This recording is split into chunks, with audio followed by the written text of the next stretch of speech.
Choose your startup.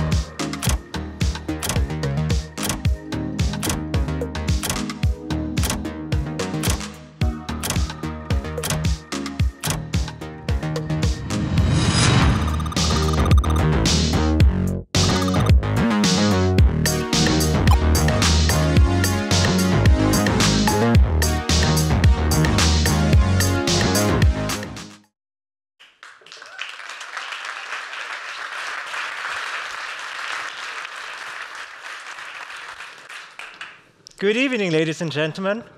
Welcome to the demo day of the 9th batch of the Incubation Program from F10. Welcome, everybody. We are very happy to host you tonight here at the Google office here in Zurich.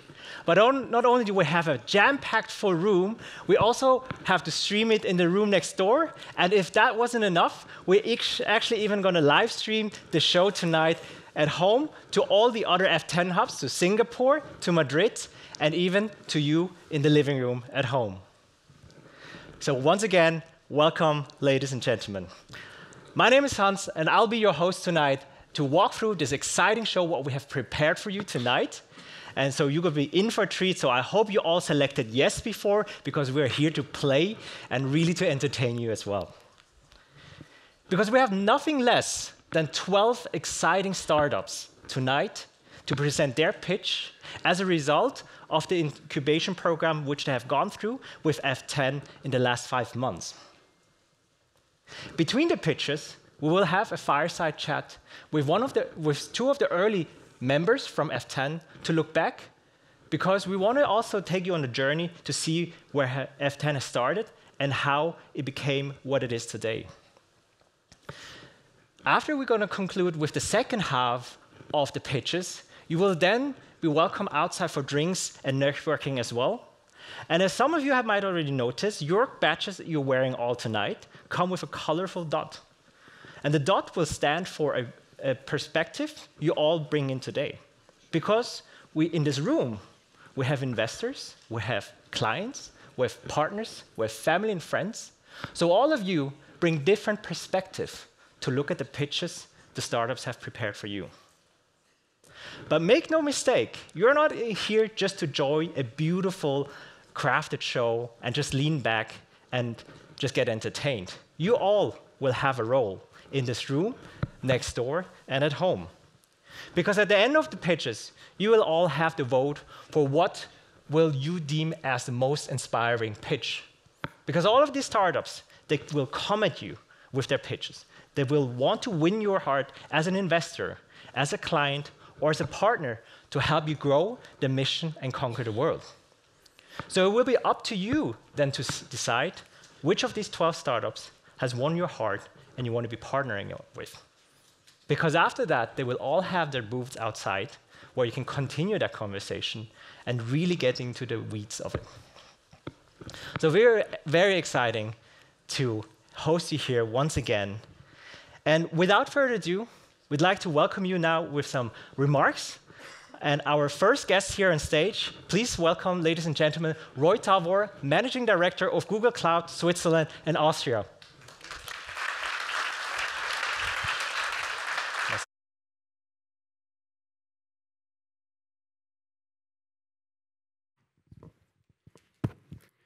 Hello, can you hear me? Very good. I love when F10 is here, the world's best incubator accelerator program. So welcome F10. It's great to have you. Always a pleasure. First of all, we're in Switzerland, so let me welcome you also in Swiss German. Salut zusammen. It's great to have you. I see so many friends. I come originally from the financial services industry. I think I see Blanca. Blanca, I can't believe it. The last time I saw you was like 6 years ago or something. So welcome, Blanca, to Google. It's a pleasure. I see my former partner, Greggy, is here. Hello, Gregor. Super. I used to run a startup. I know the pain. So where are the startups here? Show of hand. No, you also run a startup. So, yes, exactly. Very good. Listen, lots of kudos. I know how hard it is already now. Congratulations for making it this far. At Google Cloud, we are fully committed to the digital native space. Personally, I have had the experience for 3.5 years. I know how hard it is. And today, some of the largest digital natives run on Google Cloud, such as Spotify and Revolut, but also some of the Incubator Program from F10. I saw Enterprise Bot somewhere. Where's Manfred? Super. So lots of fintechs running on Google Cloud nowadays, and we are fully committed. So whatever you need, wherever we can help, it is wonderful to have you. And it really is a privilege to work with so many talented people outside of the traditional banking and insurance world. Why? Because most of the innovation that we see is happening outside of the traditional incumbents' place. So a warm welcome. And as I hand it over, I just wanted to ask, is there anyone from France here? Allez les Bleus. And because we're all about inclusion, is there anybody from Argentina? Does anybody love Messi? Vamos! So with that, thank you very much for being here. It is a pleasure, it is an honor, and I'm sure it's going to be a fantastic show. And with that, I hand it over to Marc. Thank you very much.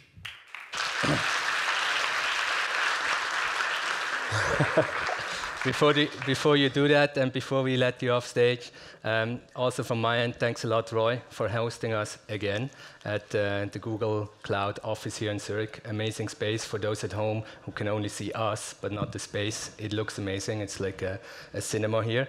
We brought for you Unicorn Tears Gin.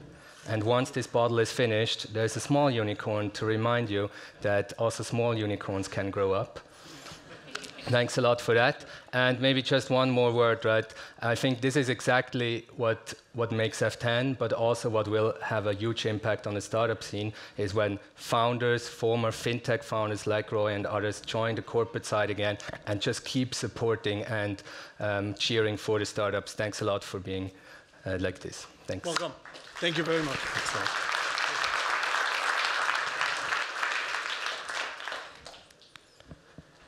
It's happening. 5 months we have been waiting for this moment. Many ups, many lows, many tears sometimes just cheering because it was so great and amazing. The startups you will see tonight, they have worked for this moment really impressively with a lot of dedication, and I'm super proud from what you have achieved, and I'm super curious to see what you show us later. Dear partners, dear mentors, dear investors, dear family and friends, but especially also dear startups, welcome.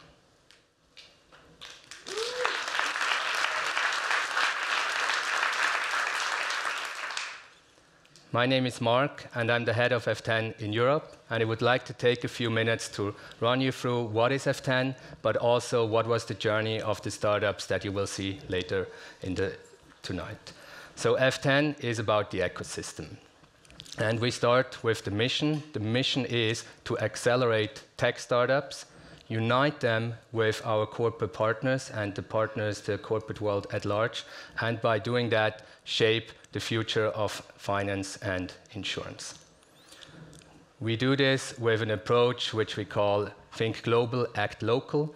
So we have the startup base applying for the programs globally, but then come to our hubs locally and really work in the ecosystem, are present, come in person, 5 weeks of intense hours and days, masterclasses, in this case in Zurich.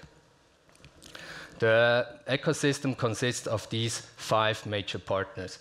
The corporate partners, of course, everybody of the established companies, startups, the current batch, but obviously also alumni throughout the years, mentors supporting the startups, putting in a lot of dedication and personal time to make them succeed, investors believing early into the ideas and just pushing and helping also with a lot of advice and hands-on, and many other partners and friends who are just a part of the ecosystem. To give you a few numbers, right? So Per year, we look at 2,500 startups. By that, in the last years, have 11,000 startups that walked by now through F10 in terms of applications. 250 plus already took part in a program globally in some of the F10 programs, and collectively have more than 360 million money invested. Maybe most notably this year, earlier this year, 80 million investment in Yokoi with an investor like Sequoia, obviously from the Silicon Valley. With that, maybe a step back and looking at the history. We started 2015, so 7 years ago, with an idea inside Six that innovation is not only happening inside a company, but it's very much happening outside, and bringing those ideas in will make the company a better place. This was the start. Throughout the years, we grew not only by partners, but also into international locations. Currently, as mentioned, not only in Switzerland, but also in Spain, in Singapore, and most recently in the Nordics. This year, we basically did a management buyout of a part of F10, got external investors also believing in F10 to make us now even grow faster and go more global. For the startup, we focus on 2 stages. Really the early stage, what you will see tonight on the incubation part, but also acceleration when it's much more around working together with corporate partners. On the incubation side, it's around getting the best startups in, a 5-month program, 5 masterclasses of a week each, and it happens twice per year. What has happened now for this batch that we will see later? We started end of August, as mentioned, almost 5 months ago, with a Masterclass 1, looking at problem, but then touching into problem-solution fit. Funding, obviously a very important part, how to do it, how to make it right, not making mistakes. Marketing and sales, very important. And today, the demo day week, a lot of time has been spent also in learning to pitch. A big thanks also to the mentors. Without you, it would be just not possible. Thank you very much, everyone in here, at home, or not listening today, maybe listening later. It's really greatly appreciated how much dedication, personal time, personal network you put into this and make it happen. A few impressions of how this batch has looked like. You see mainly also our location, our new location, where we are 1 year in now, in the Six building, where we are not having only parties, but obviously also a lot of hard work. We are supported by long-standing partners, naming Six, Julius Baer, Hits Generali, but also more recently from the Isle of Man, InsurTech. With this, I would like to hand back to the core of the program to Hans, and we start with the first part of the startup pitches.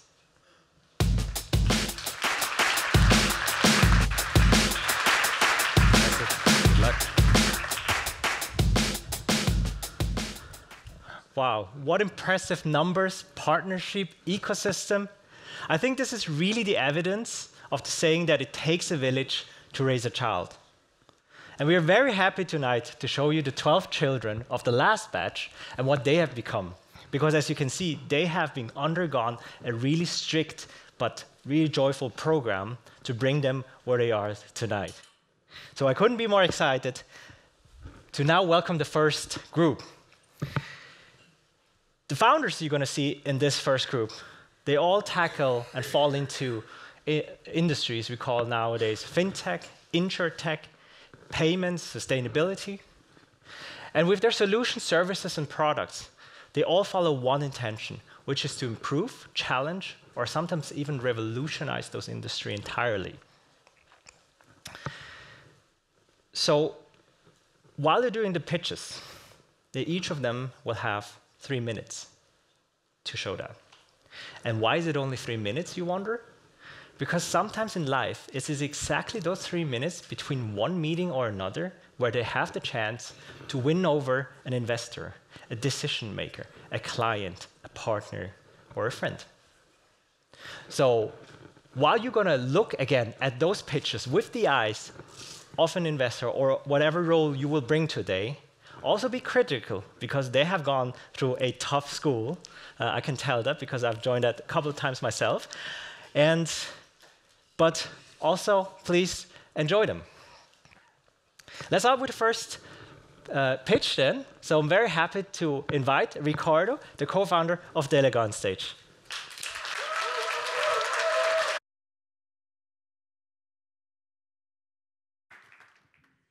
That's a mic. Yep, it works. Perfect. Good afternoon, everybody. Grazie mitenan. My name is Riccardo Balsamo, and in the next 3 minutes, I will tell you how Delega is digitizing bank signature management, which in simple terms is how a corporates tell their banks who can sign what on their behalf. Let me ask you a question first, though. Do you remember the last time you had to deal yourself with banks' paper, bureaucracy, documents? Do you remember how much fun it was? I bet you felt a little bit like this guy. Now, take the same amount of pain and frustration you may remember and multiply by 50. This is how somebody, oops, sorry, wrong button. This is how somebody in corporate treasury feel all the time they have to deal with this issue. Now, let's have a look at the market problem in more depth. Corporates have to throw resources at this very manual and paper-intense process and have to deal with the reality that every bank wants a different document for each subsidiary, for each location. And the grass is not greener on the bank side, where this inefficient process has to be multiplied by the thousands of clients they have to deal with, and at the same time, they suffer of lack of visibility on their own client's mandate. That means operational and audit risk all over the place. Delega has developed a cloud-based workflow engine where both corporates and banks can collaborate within the platform to manage this process. On the corporate side, we completely remove the hassle of operating with multiple counterparts. And on the bank side, we deliver significant cost saving. And at the same time, we greatly improve a customer experience that today is really, really poor. Where have we come from and where have we been? We started in 2021 with a proof of concept, successful proof of concept with many large international banks and corporates. But more importantly, we've gone live this year with companies like Siemens, IATA, banks like Deutsche and Marc, Whirlpool and Salesforce, so companies and banks that have trusted with this process. With real-life example, just to give you one, IATA has managed to manage 8 locations for 4 banks in a matter of 1 day. Normally, this process would have taken anything between 4 and 6 weeks.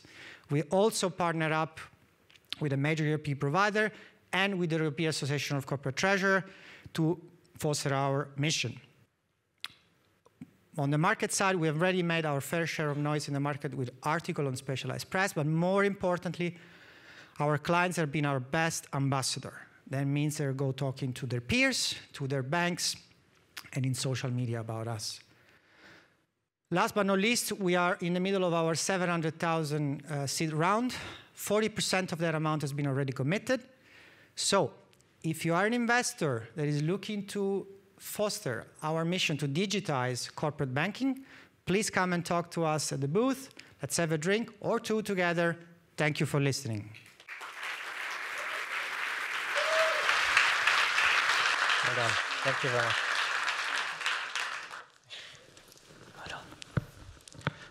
As simple as chasing a signature can become a nightmare in a corporate world. So investors, you have been called out. So later on, when you're outside, have a chat with Ricardo.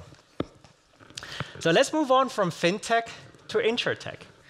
Because as in Switzerland, we're super familiar with this concept as consumers that we have insurances. But when you bring it to a corporate level, it becomes more challenging.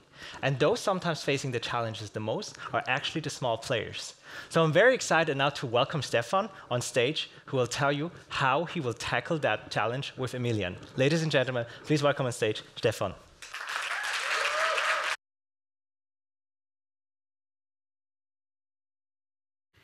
All right. Let's talk how Emilian can help to insurance companies and brokers to deliver business insurance wherever it is needed. The way insurance is being purchased is changing dramatically. In fact, we see a 30% compound annual growth rate in digital market propositions. And yet, insurance companies and brokers, they struggle to have the technology to deliver the insurance where it's needed. My name is Stefan. I'm co-founder and CEO of Emilian and would like to introduce you how we solve this problem. We have built a software that connects insurance companies, insurance providers, with digital points of sale. This is the place where digital natives are purchasing insurance. So think of a front end that we have created that can integrate into a broker website or, for instance, a FinTech that is servicing that company with other financial products and where insurance can be sold on the back of that product. On the other side, we have a sophisticated insurance module that allows insurance company to specify their risk appetite and almost handpick the clients that they like. This is only possible because we have a highly professional insurance team behind it.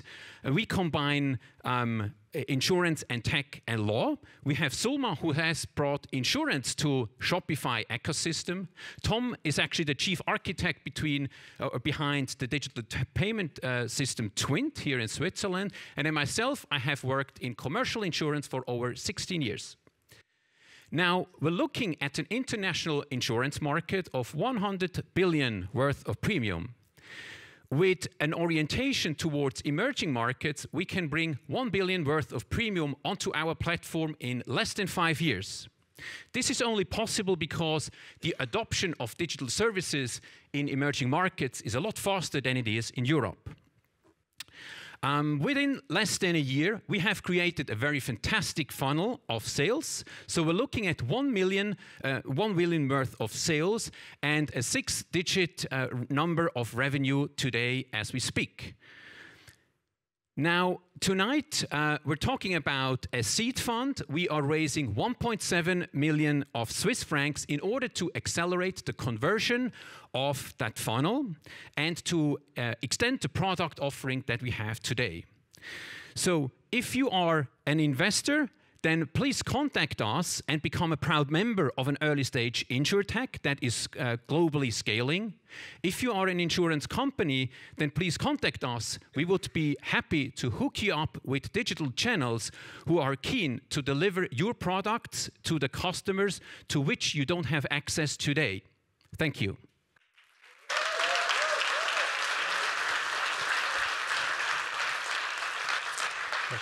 Thank you.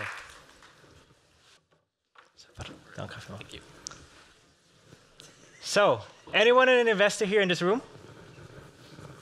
Anyone here in insurance? So you guys have no excuse, talk to Stefan outside. So let's go from B2B to B2C. Because as we all know now, sustainability is something we all care about, and no industry is left behind without having to not care about this topic. So I'm very excited now to welcome on stage Yoda, co-founder from EcoWallet.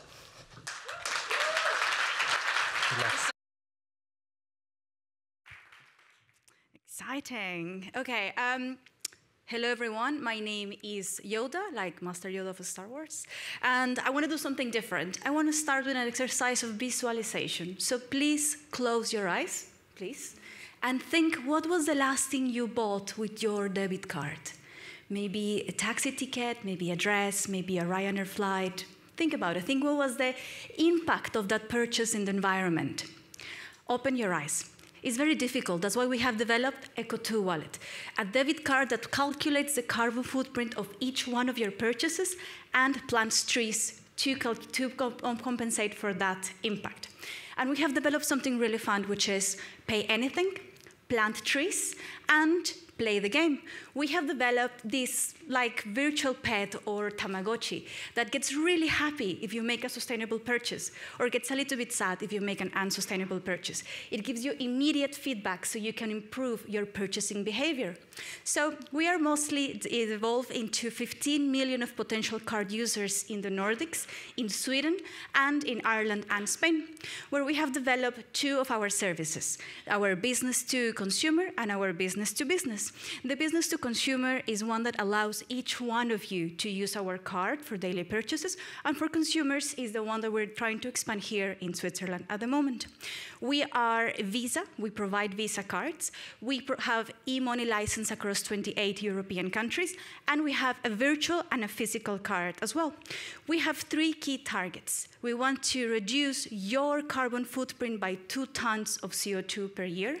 We want to plant 1 billion trees by 2032, and we want to improve your purchases from sustainable merchants up to 50%. So I know that we have some corporates around here. I used to work for Accenture, and I have my own corporate card. So I was thinking, why don't we make that corporate card sustainable? Let's make that an eco card, where employees can actually compensate the footprint of that hotel ticket, or that office supplies, or that beer, and we can measure not only in money, but also in emissions, and report scope 2 and 3 emissions for sustainable companies. Now, competitors. Maybe I've seen this before. Trees, why do you make trees? Actually, trees are one of the easiest ways to compensate for emissions, because I'm from Colombia, and we are currently regulated by the Colombian government, where we can protect trees up to 35 years. We are one of the only companies allowed that actually do that. We don't just give money away, we actually do tree planting. And we have the gamification side that everybody remembers, like the Tamagotchis, that we like this. Now, get ready for this, it's very cheesy. We are the Fantastic Five of female FinTech. And we're really proud of this, because we are one of the only female-led companies that are doing FinTech, and we also have a team full of diverse men and women, of course, and we are working really hard to bring diversity into the FinTech side. Now, fun facts about us. We have won several awards at the Web Summit in Lisbon, at the World Expo in Dubai, and we already raised $500,000 from our investor. So our ask for us today is, we are currently raising $2 million, and if you work for a corporate that you wish to have an eco corporate card, please join us to make all debit card payments green ones with eco2wallet.com.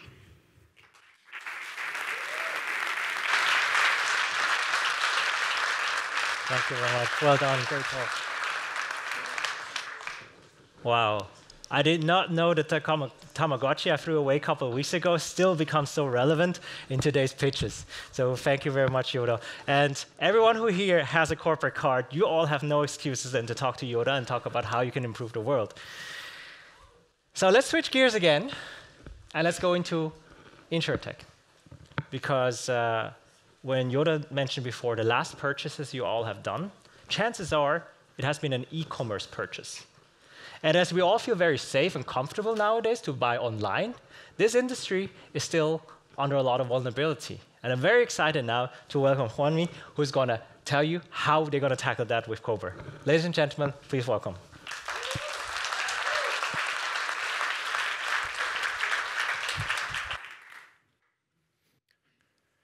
$50,000 customers like me bought a helmet like this one last year at the same e-commerce store to protect their head. But that was the only thing they could protect at that store. Hi, I'm Juanmi Lopez, CEO and founder of Cover.io, an InsurTech on a mission to protect e-commerce businesses and their customers. There are 2 problems regarding e-commerce SMEs. They cannot afford the complexity and costs of selling insurance, and they are losing money due to internet outages. Online shoppers. Half of Europe's population is uninsured or underinsured, but 80% shops online. And insurance companies. They simply cannot reach some customers. Cover.io is connecting the dots for online shoppers, e-commerce brands, and insurance companies. For online shoppers, just get protected checking a box with no hassle. E-commerce SMEs, new revenue stream, get peace of mind. And insurance companies, new channel and new business. Let's see our business model with a simple example. In that e-commerce we were talking about, the decision maker just installed the Cover.io technology for people to start protecting their customers. Now, I can not only protect my head, but also my family, myself, and my bike. On the other hand, they can install the Cover.io technology for business and start protecting its business against business interruption coming from internet outages. This is a revenue-sharing business model. Our go-to-market strategy started with Shopify, that represents 6% of e-commerce in Europe. E-commerce in Europe is a huge opportunity, $800 billion. And this is the team to make it possible. More than 15 years of experience in corporations and startups, in insurance, payments, and e-commerce industries. Look, with just 100K and in just 6 months, we achieved some important milestones, like first ticket coming from business angels, first customers, beta testers, develop our technology. We were selected to be presenting in one of the most important events worldwide related to insurance, ITC Vegas. And now, we are working with more than 35 insurance companies in Spain, and we are regulated by the Spanish regulators. So, think what we can do with 500K. If you are an investor, if you are related to the insurance industry, or if you are a decision maker in the e-commerce industry, please, let's connect. Thank you very much.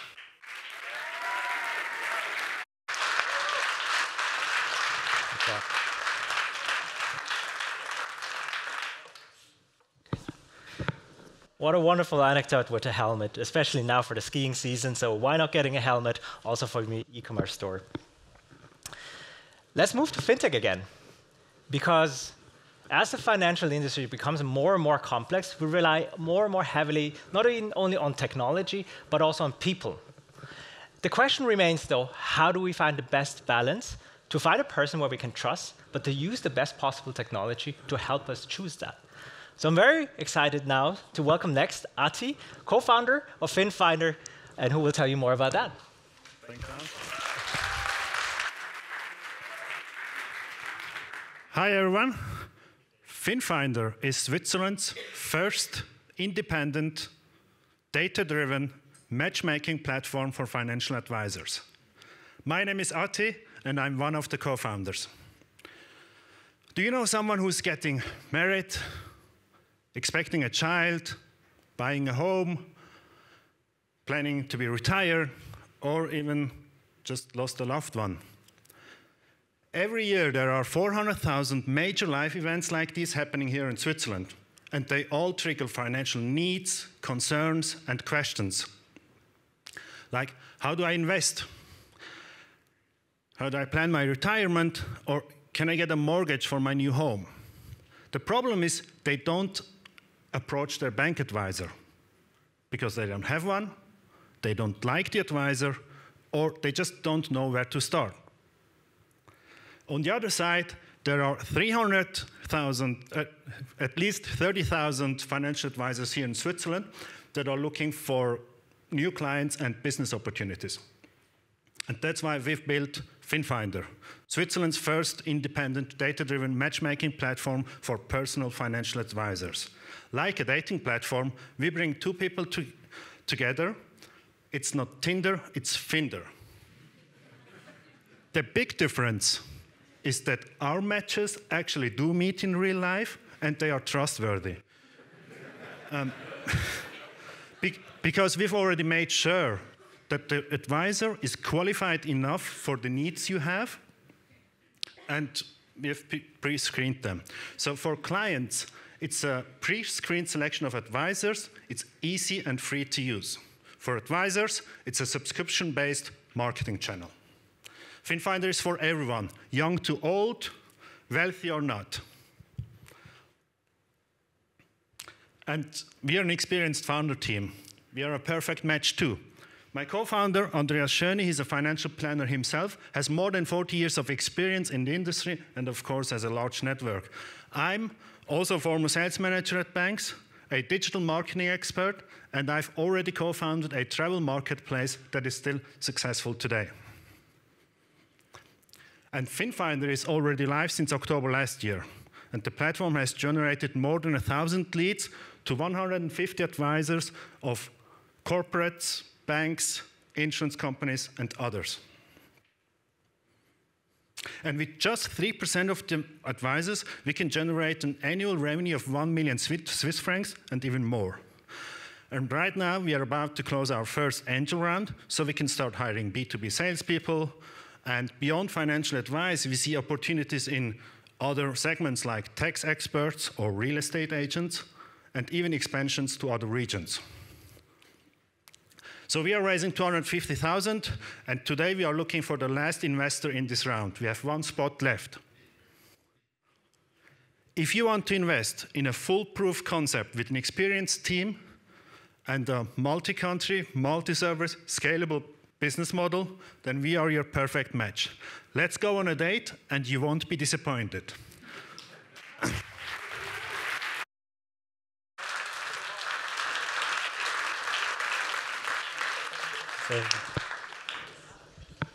So you heard the news. Every investor who's still swiping, you can stop right now because there's only one spot left. So all you need to do is just go to Ati at their booth and have a chat. So let's close off with the last pitch from the first half. Because when we look at platforms like FinFinder before, one thing we all care about is our user experience and how we navigate around those platforms. And while we're navigating and interact with companies, one thing which we care more and more about is how they listen to us, to our feedback. So customer experience becomes the ultimate currency for companies to decide and make the right next step.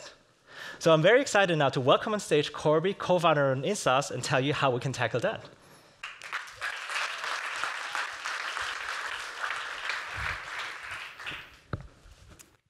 Welcome to InSaaS.ai.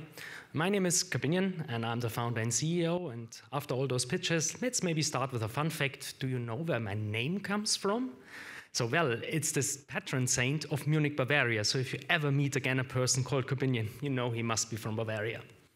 Okay, fun aside. We are all about customer insights as a service, and we know your customer better than you do. Our mission, obviously, is the autopilot for customer insights for the B2B industry. And before we dive into that, a question. Did you know that 35 billion indeed are lost every year due to bad customer experience? So, well, the most important point for you here is that you understand why that is. Why is it so hard for companies to understand what customers want? Let's take an example. The baby seat. Everyone can relate to that, I guess. At least the one with the children. And now you are the producer, you are Britax Römer, for instance, and you receive tons of feedback from service, social, and surveys, and all ends in chaos, because in the end, guys, do you think that they read what they receive? No, of course not. So we built a solution. We created a machine that is able to reduce the chaos with the AI technology into compliant insights. How do we do that? We combine machine learning, analytics, and statistics with unique training sets dedicated to the brand and the customer. We call it personalized machine learning. So it took us about 3 years to get there. It's a lot of tech behind that, and it does it fully automated in real time. We are a service-based platform. So we offer everything in one dashboard and for various departments, like, for instance, for products. You want to personalize features for the baby seat, right? For instance, the fixture. No problem. You understand what customers want. You want to drive lead generation, right? You want to know how customers communicate. No problem. You want to process automation in service department. You can do this with InSaaS. And in the end, you want to drive sales. You understand directly the preference of your customers. So you see the logos of our actual customers. In the moment, we have 11 of them. They're very happy, so we are going in the right direction. And as a tech company, for you, very important, we do not only offer tech, we also offer revenue. In the moment, 150,000 euro ARR. So what's next? We built the autopilot for customer insights already because we have the intelligence and an integration Google and Microsoft. Now comes the next step, because we will integrate into Salesforce, HubSpot, and other CRMs. Why? Because then our customers can directly receive tickets out of our intelligence without looking at the dashboard. That's rather great, we think. And therefore, because we have cash flow and also customers, we are looking for seed investment to scale our case. Sales and marketing, 1.4 million in the moment. Let's get in touch. Really looking forward to that. Thanks. Super. Wow. So next time you have an experience with your company, and you feel like they didn't quite understood you and listen to you, tell them to reach out to INSAS. The next startup I want to bring on stage is one I'm really excited to announce because it's F10 itself. Because when we have an organization like F10 to create programs like this, sometimes we tend to forget that they're startups themselves, and they don't go that long back. But there are a lot of milestones for sure they have undergone. And so now, in the next fireside chat, the next 15 minutes, I'm very excited to hear from Andy and Marc, the earlier members from F10, what they have gone through, and what it has become today, and maybe also what brings the future. So ladies and gentlemen, please welcome on stage Andreas Iten and Marc Lussy.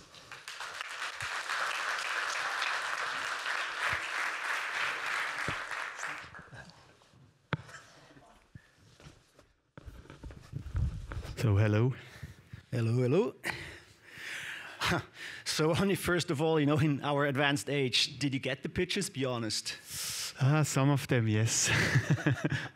But actually, can I say something? Because this is a big experiment, what I'm doing here right now. Actually, to be on stage with Marc Lussy, that's kind of a challenge because you never know what to expect. Likewise.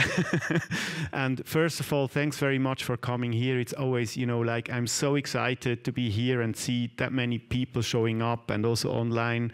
So big thanks also from my side. And now I stop. Okay, then I move on.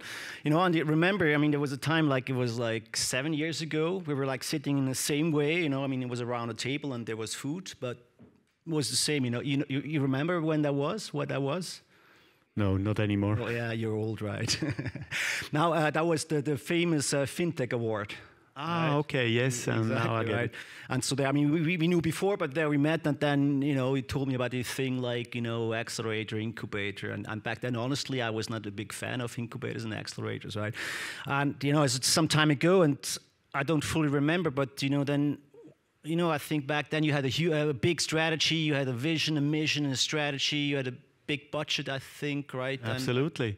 So you don't remember? I told you about this, 20 years plan I had, like Tesla, right? Exactly. First right. building a roadster, and then going to the maybe limousine, and then addressing the mass market. That was exactly my plan, which I had with F10 at that point in time. Right. Yeah, that's exactly what I remembered. Right. Yeah. Obviously, that was not the case, no. At that point in time, I think when it was back in 2015, we were, doing corporate innovation at SIX, and we realized that it's not working. So somehow, because we tried to invent new things internally, it was very difficult, right? So we had to fill out a lot of forms, following a lot of processes. There was no outcome. So at that point in time, we just thought we need to do something different.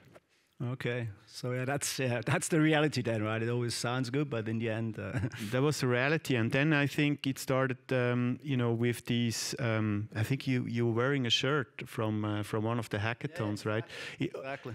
Does anyone remember the 6 hackathons from 2018? Yes, there are some people in here. It's hard to see the audience with the light. Yeah, but we also have some dinosaurs in the audience. Yeah. I saw that. Yeah, exactly. As us, right? Yeah. All right. So we started with that. So those hackathons and trying to bring in people from the outside and connect them with the corporates, and it was a lot about engaging and bring people together at the same space as we do it tonight. It was, I would say, much less structured as we do it today. Obviously not as professional. We had a lot of money to spend from the corporates. That was the good thing. But also it was not very efficient how we spent the money at that point in time, to be honest, right? Yeah. But, at that hackathon, you meet a lot of great people and people who were kind of willing to maybe do more than just coming for a weekend and, get together and have some fun and maybe program something. So we also learned that there were some people, they really wanted to start their own business. And that was kind of, I would say, from my point of view, a little bit enlightening that we say, look, we need to do something with startups because, innovation is not happening within the banks and insurance company. As we have already heard earlier, it's coming from the startups. And we wanted to find a way how we can actually benefit from all these innovation coming from the outside. And I think was it that what we were discussing about at the... Yeah, exactly. I mean, basically, I think it was this. I mean, the reality was that we sat at a table and then you were like, yeah, I'm doing a thing, hackathon and such, and we have these Brazilian guys here that participated, and they're kind of like, yeah, have to get a line, and you know Brazil well, and you speak the language, why don't you talk to them, right? So that was, I think, that was where it all started, right? And they're not here, right? Okay, so it doesn't matter what kind of story I tell now, so they can't actually correct it. No, there were the 3 Brazilians here. I think the company is still, I think, quite successful. They're called Visu, if I remember correctly. Exactly. And they were kind of our roadster. So these guys, we actually placed them in one corner of the space, the former space we had at the Förli-Buchstrasse, and they actually had 500 square meters just for their own. It was basically really a roadster use case we had, and we placed them in the corner and say, guys, we work on your startup, and now we are trying to kind of build a startup program while you are here. So that was one of the ideas I had in my master plan, obviously.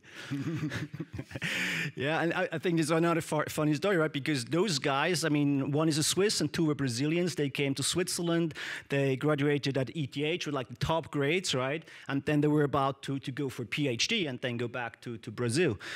And basically, they just had nothing better to do. There was this weekend of the hackathon and just participated, founded their startup and kicked it off, right? So kind of, yeah. Yeah, and seriously, I think this is symptomatic for Switzerland, right? We have some people coming from abroad, going to ETH and, being very talented and then go for PhD and then they go back to Brazil, right? This is exactly, what's happening in Switzerland, or nowadays they go to Google, which, yeah, it's okay. But I think we wanted to encourage these guys to actually start their own business because they're creating jobs, right? They bring innovation. They also help, right, to develop the ecosystem. That was kind of, I would say one of the ignition points of F10 to become relevant, because we started to work with these guys and, shape the whole program. So thanks very much, Visu, for showing up and not going back to Brazil. Yeah, it was perfect. Yeah, again, still here, still successful. And by the way, now they're going back to Brazil. I mean, they stay here, but now they approach the Brazilian market. I mean, it's another one. Come to Switzerland, where you build your products, it's a sandbox, and then to scale, you go maybe back to your home country, right? Absolutely, and I think they did it far too late. I think what you need to do, and this is, my message to the startups in here, right? So use Switzerland as a test market. That's perfect. Get all the clients here, conquer Switzerland, and then hopefully you have done that within 12 months, and then you go outside of Switzerland, because the market is too small here to scale. So go to Germany, Spain, or join one of the F10 hubs abroad. Yeah. And then I think we have another funny story here, right? Do you remember that guy? Yeah, I remember him quite well. He was sent by his employer to F10 somehow, right? Exactly, yes. I mean, he's Italian Swiss. I mean, was a Java developer with his employer. I mean, he studied philosophy. I mean, that's funny too, right? So they sent him to F10 or to a hackathon or whatever, and then he was bored. I mean, to network, right? He should get some, potential new clients. So he got bored, participated in some workshops, and then decided to build his own startup. So he quit his job and built his own startup, right? Yeah, this is exactly what we want, right? People coming to us, ideally from the big corporates, and then, because they're anyway a little bit bored out of sitting behind the desk at home office, they come to us and then decide to quit and start, working on a startup. That's perfect for us. That's perfect, because I think the average founder in FinTech, InsurTech is not, like the bachelor graduate from the university. I would say, like it's the seasoned kind of, expert in a field who somehow is a bit, is willing to change. Yeah. So maybe I quickly want to go back, to really maybe find some strategy and some as we learned it at the university. I want to talk about the logo, right? So I just saw I have a logo here, so you have one there, so that's F10. So I think you hired a marketing agency and they did some workshops and such. And in the meantime, we spent quite a bit money on branding and logos and so on. So, but these are very old socks that they're still. Hopefully, you have washed it a couple of times because they're really old. But like the logo on your sock, that was $99. So at that point in time, we really created the logo at the cost of $99. Nowadays, that's not possible anymore. So I'm not going to talk about branding because that's a very sad story, actually. But anyway, no, but we started like a startup, right? You need to have a brand. And I think the next question will be, where's F10 coming from, right? Exactly, okay. Of course. Who knows it? Who knows where the term F10 is coming from? Yeah, it's not a secret anymore. But for those who don't know it, it's very, very simple. You know, we were part of a big corporate. They have a real estate management department. They can't really run their processes without having, you know, a 3-letter acronym for a location. So somehow they found out that the address of the place where we have been, it was Förli-Buchstraße 10. So they came to me and say F10, and I said, thanks very much, you gave us the name. It's perfect, very efficient. No workshop, no design thinking, nothing. Just, you know, go to real estate management and you get the name. I'm a bit disappointed. Well, maybe I want to go back maybe to some startups and about the pool really was created here at F10. Do you remember? I would like to say that I'm fucking happy! Ah! I mean, those guys, that's their reaction when they learned that they're part of the F10 batch. Okay, I think at that point it was very, very competitive to get into the program. So they seem to be quite excited in the Brazilian way of being excited, not so polite, obviously. Yeah. Okay. Yeah, I mean, the funny story is, I mean, those guys really, they came from Sao Paulo, right? They lived there, they learned about F10, and they came to Switzerland. They literally planned to come to Switzerland with their whole family, so they already rented a house. Well, if startups can afford to do that, that's good. Yeah.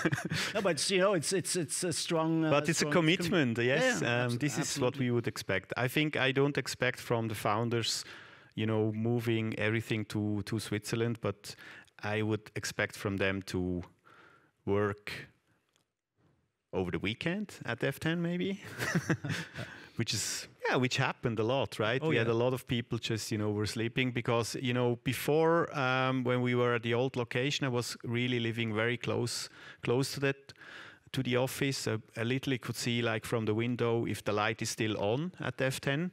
And I realized that over the weekend, the light was on very often till late. So, we see like people hard working. That's great. I like that. I just remember one thing, right? So, because a lot of, as normal, it's normal, a lot of things changed at F10. A lot of things are different. I just think of 3 things. They remain the same. They're still there. You know what it is? No, tell me, please. Basically, I think it's you, it's me, and the free beer. Yes, exactly. But nobody is drinking the beer anymore because everyone became so serious. I think so. Yeah, that's okay. No, that's true. But you don't want to ask me about the future of F10, right? Because that's not the topic today. Which is, you're very much locked in the past. Yeah, I got stuck in the past, kind of, wearing old clothes, like 7-year-old clothes. So it's true. No, but yeah, still, I think Marc said it before. I mean, you did this. What was it, like management buyout? So I want to know, like, was that an unfriendly takeover? When will you become a unicorn, and when you go IPO? Let's go to the yes, stuff, it was right? completely unfriendly. No, absolutely not. It was part of the master plan already. 2015. I knew exactly that in April 2022 I will buy with a little bit money, a little bit of shares of F10. No, absolutely not. I think, this is like water. It flows where, it's the easiest way is. So it was not planned. I'm totally excited, thanks to everyone who was able to, enable that for us. I think it's great to be, a little bit more independent now. We have the same mission. I'm following with my team exactly the same path as we have started. I think we want to remain the culture. We become more professional. Yes, we become a scale up. We have all these problems like the scaling companies have. We need to have structure, roles and everything, which sometimes is a little bit, it's sad because it was so cool just to sit around the table with 4 people. Everyone knows everything. Everyone does everything and, totally flexible. that's not the case anymore. But it's super cool to become more a corporate, and IPO, yes, it's okay. The problem is I have to IPO at the Swiss Stock Exchange, so we probably wait a bit and make sure that we have a good leeway then. Well, then let me ask a question which usually you ask at job interviews and which nobody usually can answer. So where do you see yourself, or where do you see F10 in 5 years? In 5 years, I think the network will be even bigger. Will be the most relevant ecosystem for the financial insurance sector. I think we're in a very good way to become that. That means we need to still work hard to get the best founders becoming part of the incubators. We are now, also becoming a very relevant investor with the new fund. We are expanding the network. We will, always be at the leading edge of innovation in these two verticals, insurance and, finance. Be it decentralized finance, digital assets, sustainability is going to be a super relevant topic for us the next 2 years. And I think we'll just continue to do that and then become, a unicorn or something like that, which nobody really cares because, we want to help companies to become successful, and F10 is maybe not so, should not be standing in front of everyone. Right on. So I think we have done the tour about. So now he's kicking us from the stage. But I have, wait, I have one thing to think, and I think it's the most pressing question in the Swiss ecosystem. And, and literally this is not a joke. I get asked this at least once a week. And I need to ask that question. Marc, what the hell are you doing the whole day? We don't have any clue. You need to tell us. And everybody is clapping, great. Well, basically, I think Steve Jobs explained that at his famous commencement speech at Stanford, right? So basically what I'm doing is I'm building the dots and I'm connecting the dots. And let me give you an example, right? So since I've been here, I've been working with about 150 FinTech startups, and that kind of could help them out one way or the other, right? So that gives me like an amazing, ecosystem network to connect with on innovation, on technology, and especially on entrepreneurs, right? So that's basically, and that I can leverage, and that I can connect the dots, right? And maybe Andy, you're not happy because maybe it's again, no, I think we can stop here. It's perfectly fine because he will kick us. I give you a short version. Okay, right? please. So basically, I'm here for free booze, free drinks, and for this. Okay, thanks very much. Ladies and gentlemen, thank you very much. I usually hate to be the one who stops the bromance. As you can see, when they like talking about the good old days, there's this love coming up, and so I hate to disrupt the bromance here going on. Jokes aside, it's really impressive to see, and again, it's very logical when you hear the story of Andreas and Marc, how when they built this startup, still are a startup in their heart to serve the startup. So you couldn't be anywhere closer to what the founders are going through, and I really can tell that from the stories that they share the passion and the pain they're going through, and I'm really humbled by the story. So let's switch gears. Part 2. So we've heard in the first parts before of startups trying to disrupt other industries, in the financial industries, in the insurance industries. And these are all economies we all hopefully agree that they need a little bit to be rattled and a little bit challenged from time to time, or maybe it's a long time ago that they have to be challenged. But one thing one customer once asked me is, when all these digital native startups are coming up, what do you think their challenger will be? And instead of answering that myself, I'd like to introduce you to the second part, because this was an answer from another founder again, who said that probably it's going to be yet technology again who will disrupt technology as we see today. So we enter the realm of blockchain, crypto, and Web3, a topic which is yet to be grasped by the whole public. But today, in this second part, we have very, very courageous founders and startups who already make the first mover and tap into this field.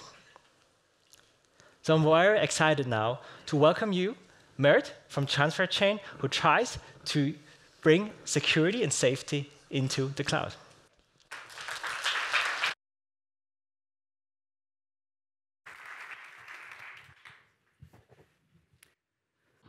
Last year, data breaches cost $6 trillion in damage. Businesses desperately need a solution to protect themselves against these attacks. I'm Matt, the co-founder of TransferChain, and we have the solution. Today, a single data breach costs $4.5 million per company. And within the last 3 years, more than 90% of the businesses faced cyber attacks. These are only some of the firms that had data breaches over the recent years. So the danger is very obvious in our sector. But the cloud market is also very inefficient because companies are spending 3 times of what they spend on the cloud storage to protect that cloud itself. Inevitably, that still fails, thus the damages.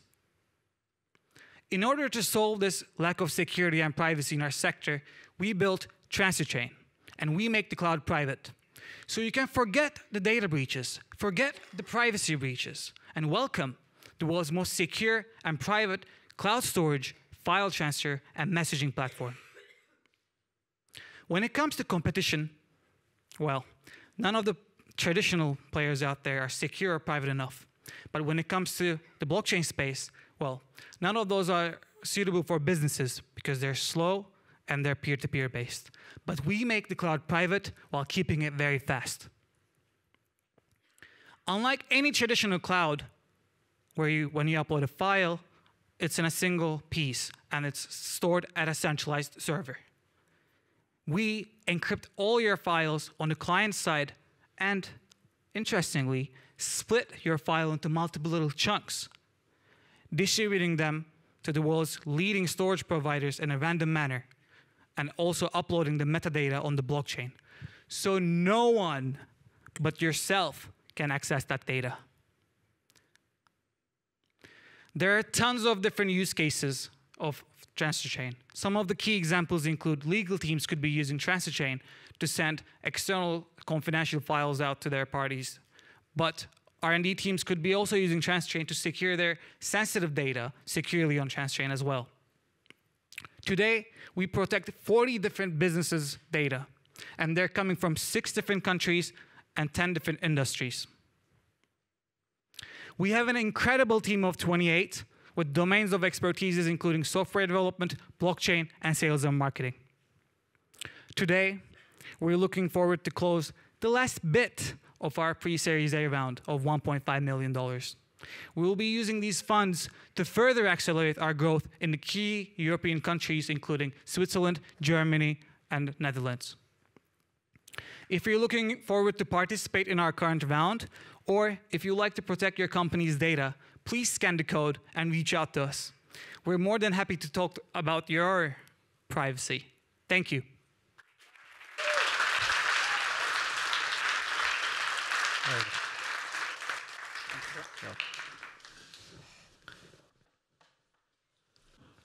So we have it.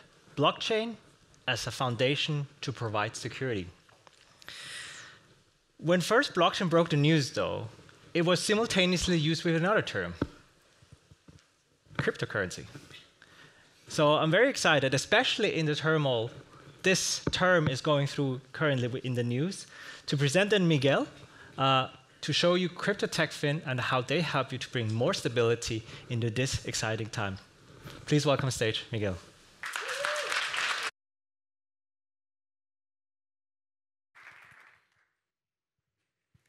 So, hello everyone. My name is Miguel Pagan-Murphy, and I'm the CEO of CryptoTechFin.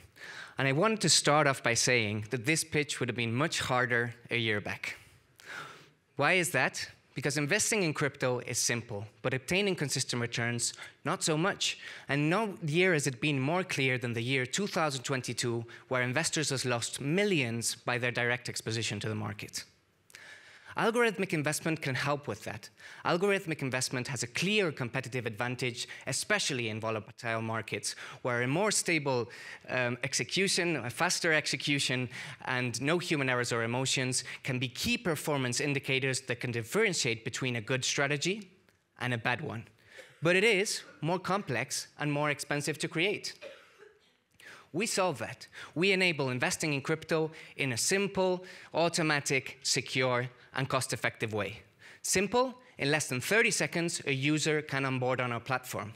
Automatic, our technology will work for you 24/7. Secure, we establish a direct communication channel between the bank account and the broker, meaning that your assets will not be lying on the blockchain. They will be safely custodied by a European licensed broker with a one-to-one relationship. No FTX bullshit. And finally, cost-effective, we have a transactional and a pay-per-profit business model. This has allowed our users to profit even in the toughest markets, obtaining a 56% return on investment on a more than minus 59% benchmark of the Bitcoin price in the past year and a half. What does this mean? This means that our users, without knowing anything of cryptocurrency, have been able to invest in the crypto market and obtain a 115% difference with people who are holding Bitcoin. We started off in the B2C market, where we grew from 0 to 800K using our algorithms, and we transacted more than 80 million euros in that same market. But we realized that to be big, to fulfill our ambitions, we had to go higher, we had to go bigger, which is why we are now targeting professional investors and wealth managers in the new collective investment structure we are launching in Switzerland in 2023, starting off at 2 million euros of assets under management. What are we looking for? We are looking for €1 million for our seed investment round, focused on reaching our break-even as a stable company. This will allow us to focus on 2023 and 2024 on product development and growth, finally reaping the rewards in the year 2025 with more than 626,000 euros net profit. What is our secret sauce? How do we make this possible? Our C-level executives with more than 10 years experience developing algorithmic technology, more than 5 years experience investing algorithmically in the crypto market, and a combined 45 years experience developing software. Thank you very much. We are looking both for investors and for partners. Again, I'm Miguel Pagan Murphy. We are CryptoTechFin. It's been a pleasure.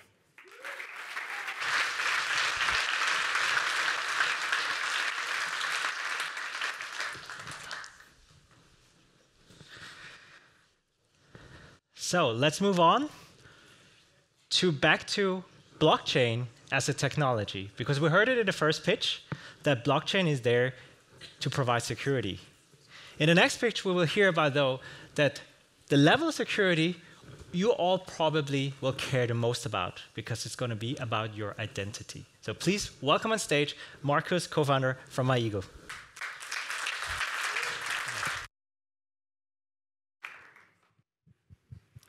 Hi.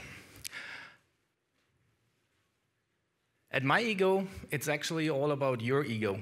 It's about your digital identity, which will be decentralized in the near future.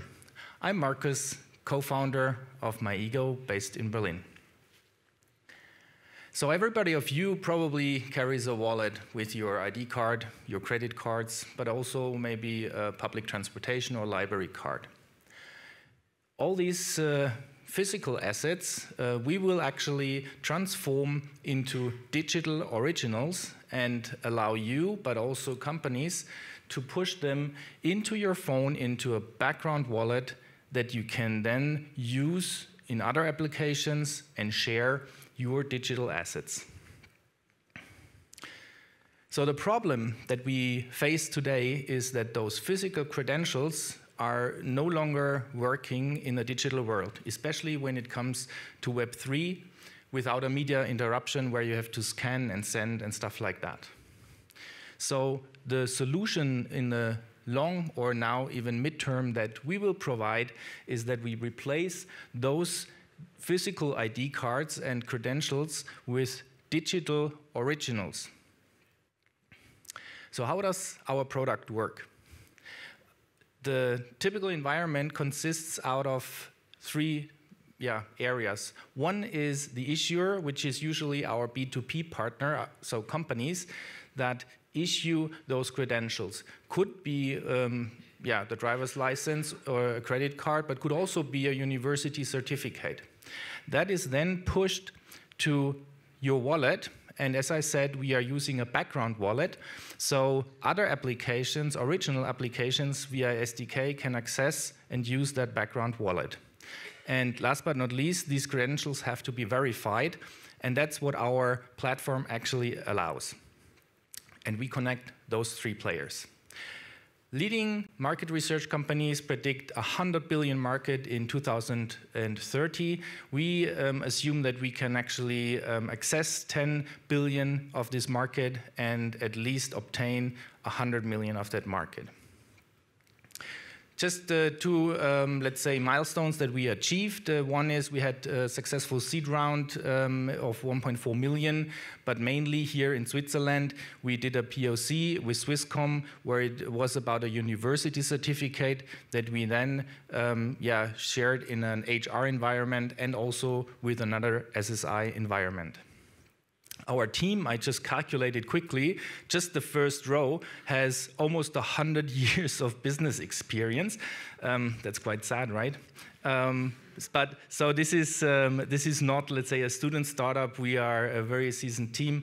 And here's also Tanya, the founder, that you will find on the selection card.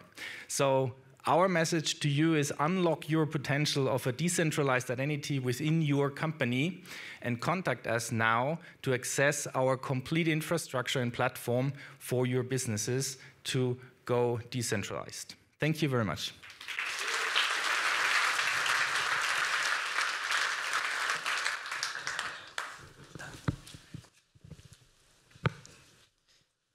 So, as we try to wrap our heads around the terms blockchain, crypto, one term we have not covered yet.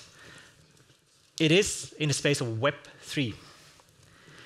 And in the next startup, in the next pitch, what you're going to see is how this company is using Web3 to provide you a compliance investment platform.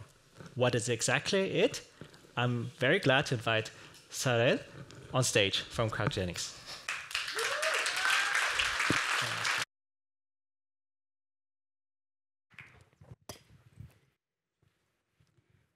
Good evening, everyone. We have seen exponential volume growth of decentralized exchanges, which has reached more than 1 trillion euros by 2021. And this growth accelerated the adoption of decentralized finance.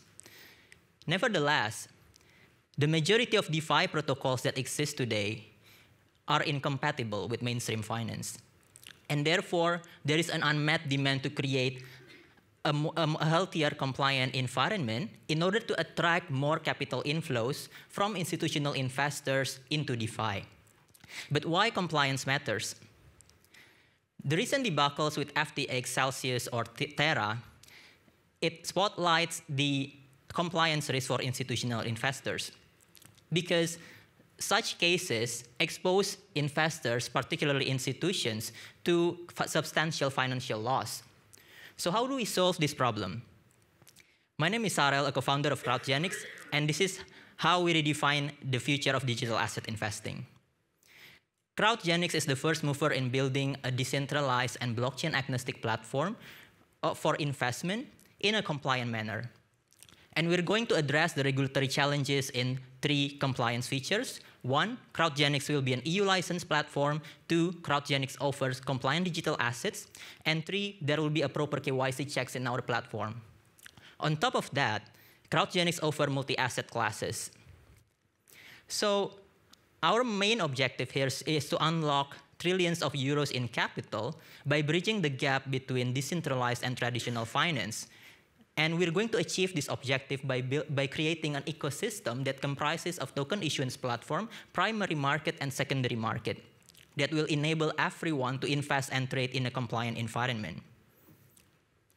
We have a distinctive market positioning relative to our competitors because CrowdGenics, as a compliant multi-asset platform, we are offering a one-stop solution for investors to invest and diversify their portfolio easily. Our co-founders are well exposed to large financial institutions, and all of us have been digital asset investors for many years. So we are well versed with the industry, and we can leverage our network in order to get the initial clients. And these are some of the tractions that we have over the past few months. 2 examples of projects in our pipeline include Web3 infrastructure based in Portugal and a blockchain-based carbon trading platform based in Latvia. And these 2 projects are planning to launch a public token sale by 2nd quarter of next year. And finally, we're currently raising 3.6 million euros in convertibles and token pre-sale. Our white paper will be available starting from end of this year, and you can access them through our official website at crowdgenics.com. So invest in CrowdGenics, talk to us, visit us in our booth outside, and follow our journey to build a decentralized investing platform that is fair, transparent, compliant, and accessible to everyone. Thank you.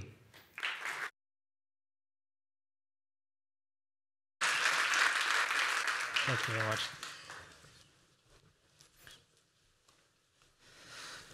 So moving on to the next startup, when I first read the name, it sounded a little bit like a conflict for me. Crypto easy. But that's exactly what the startup is intending to tackle and to attack. So please, ladies and gentlemen, welcome on stage Henry from Crypto Easy. Good luck.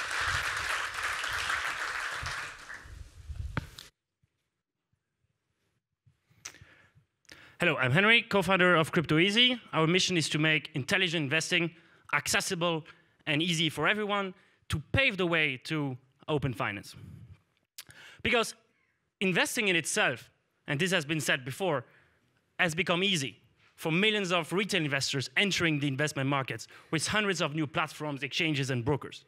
But this has led to 2 phenomena that have been increasing. The first one, that's a visible part of the iceberg. Those are the losses, the scams, the hacks. You're all familiar now with FTX. But the biggest problem, and that's really the destruction or the non-creation of generational wealth, well, this is the hidden part of the iceberg. That's the lack of investment strategy, the lack of investment management, and actually the lack of investment at all for the majority of the investors. And what is the reason behind it? Well, there is a missing link between investors and their willingness to invest and all these platforms that are easy but don't offer a clear onboarding or a strategic aspect. Basically, you would need to automate a Warren Buffett to help you to invest and have a strategy, even if it's simple. And this link is what we are building. We're building an investor ecosystem comprehensive around the investor journey, starting from the portfolio building, basically the onboarding, the education about the different asset classes, then the portfolio tracking across time, then copying from leading investors that have a track record, and finally manage your portfolio through time and rebalance it. Now, how we are doing it, and that's really the differentiator, we're building it in an open finance way, leveraging Web3 technology. We don't want to hold your liquidity, we are trustless, and we span all asset classes. You can basically connect your wallet, connect your payment solutions, build your portfolios on Crypto Easy, and finally decide who will be the supplier of your investment strategy. And finally, you put your money to work by connecting to DeFi solutions, for instance. Now, in terms of go-to-market, basically here the idea is to think big along this entire investor journey. What we are doing, we leverage the great tech built in crypto over the last years, where basically there are no customers anymore. And on the other hand, we are tackling the mainstream investor market, where there are solutions that are outdated and fragmented. Because we are going to a future where any asset class will become a digital asset class. Everything will be tokenized, crypto or not. In terms of business model, as said, we are not transaction-based, we are subscription-based. We care about the interests of the users that we want to propose the best solution. As we're also leveraging Web3 technology, we will offer NFTs of the portfolio and charge NFT royalties. And finally, we will work with financial regulated partners. If you're interested and you like what you hear, let's talk. We are raising a pre-seed funding. Thank you.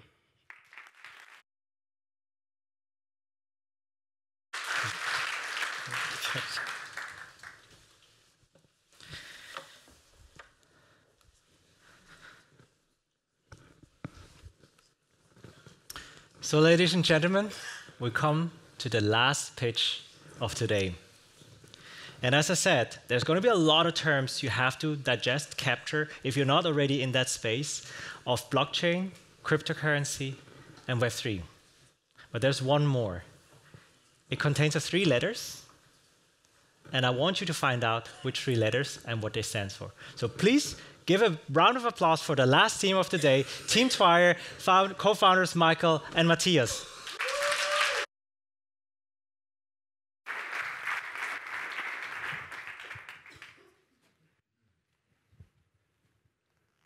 Hello, everybody.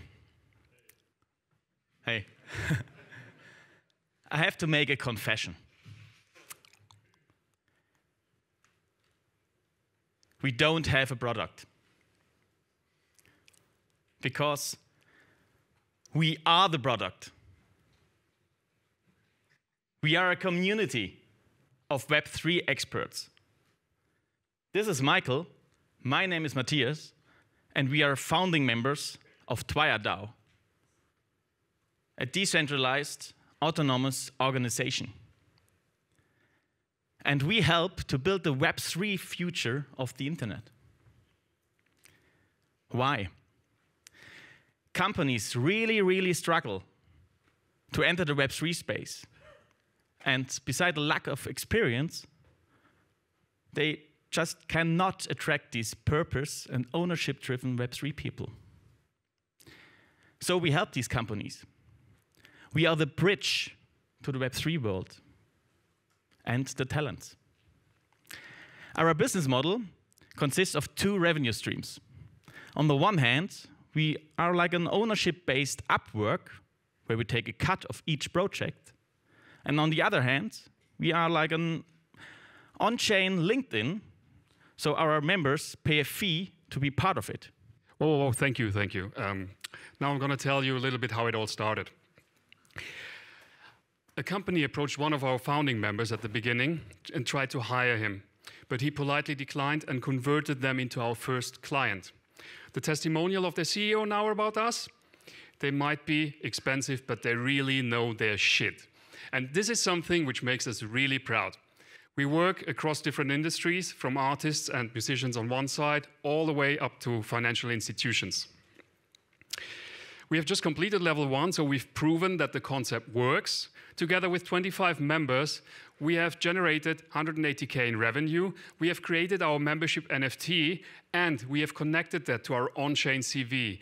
That is on the blockchain, so everyone can validate the skills that our members have. And it's even linked to their members' hoodie, so you can scan each hoodie, there's a chip inside, and it will lead you to their digital reputation. Now you might wonder what's next. Next year, we will build out the full platform to connect those companies with the Web3 experts. We will also link up our on-chain CV with metaverse business avatars, and we want to launch our own token. 2022 has not been an easy year for Bitcoin or for blockchain companies. However, blockchain companies have raised more than 21 billion in funding. And who is building all of their projects? We see a massive potential in this market. And the way we are set up as a DAO is one of the most disruptive ideas at the moment. We are a team of 7 founding members, and we've got combined, not more than 100, sorry, yeah, we're a little bit younger, but more than 60 years of combined experience in all required areas for this journey.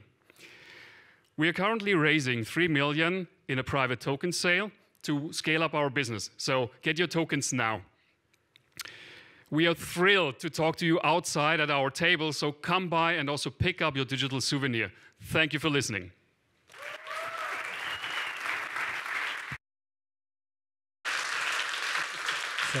Super. Wow, ladies and gentlemen, I don't know about what happens with your head, but my head is definitely smoking. There's so many impressions, so many pitches, so many places where I can invest my money to, right? So where do we even start? As I promised you before, you all will have a job by the end of tonight. And it will be exactly this. You have heard a lot of, let's call them elevator pitches. If it was an elevator ride, it probably would have been a very long skyscraper. but they had their chance to convince you, to win you, to pitch to you. So we want you to choose your most inspiring storyteller of tonight. Whether you're an investor and you're ready to invest, whether you're a client, you're ready to try their solutions, their platform, their services, or whether you're just friends and family and you just want to support the people. Please take out your phone. I already see everyone is taking out their phone, so it's a great moment to see. And scan this QR code, because that's going to link you to the voting results, where you can once again select your favorite startup tonight with the best storytelling. I've heard before that the internet is a little bit slow in this well-shielded room, so if you have internet problems, you can also sign in into the Google Guest Wi-Fi, so you can have access to the QR code. So we're going to take a couple of minutes. I don't know if the tech team can enlighten us with some music, but in the meantime, I also would like to invite one more time head of the F10 Europe, Marc Hauser, on stage. Please, ladies and gentlemen.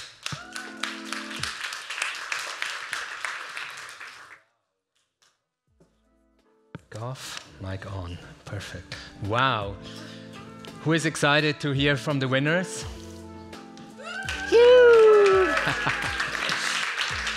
Maybe people are screaming at home, you know. I couldn't be any prouder to see all the startups, all the founders pitching tonight.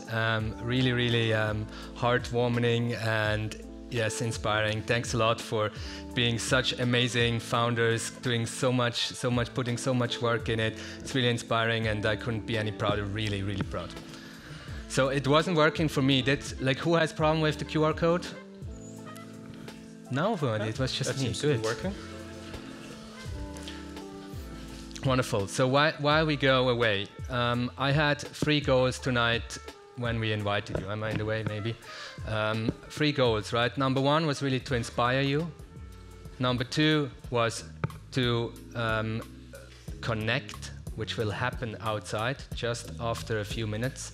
And number 3 is to celebrate, right? And I think the celebration part is a good part already now. I don't know when we have in the results. Who has voted? Hands up.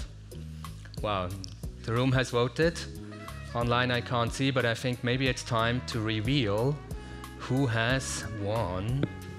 Maybe some drum rolls. Best storyteller today. Maybe some drummers in the room. Ooh. Ecco tu vuole. Lussy, yes, come on stage.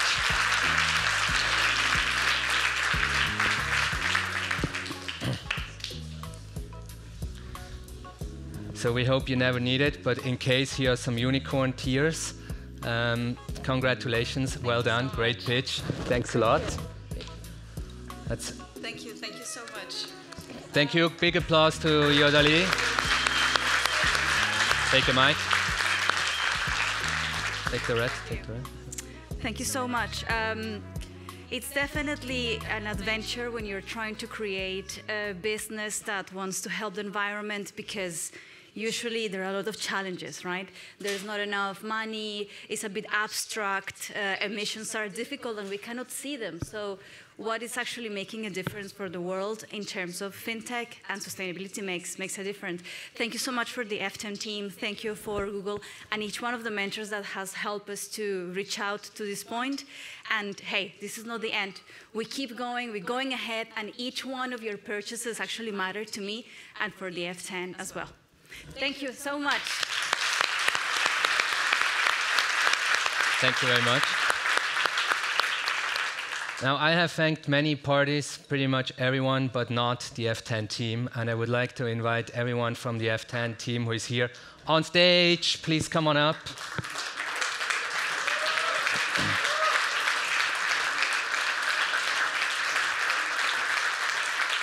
Stealing. Perfect, everyone, almost everyone. Andy not coming anymore. He had enough of stage, okay. Well, thank you so much for your dedication, your hard work, your inspiration, like every day.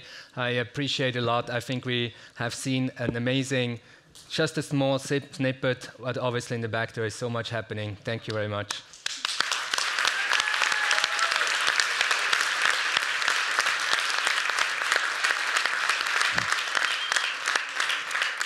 Before we go to the apéro, two things. Number one, big thanks to Hans for doing the amazing moderation. Thank you so much for that. Thank you.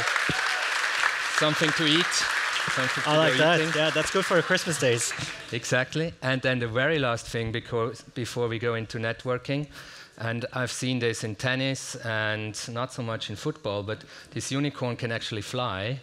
Hands up, who wants it most? Ah! Good. Thank you very much. We'll be outside. Thank you very much at home. Thanks for tuning in. Thanks for being a part. Stay connected. Thank you very much. Thank you. Level complete.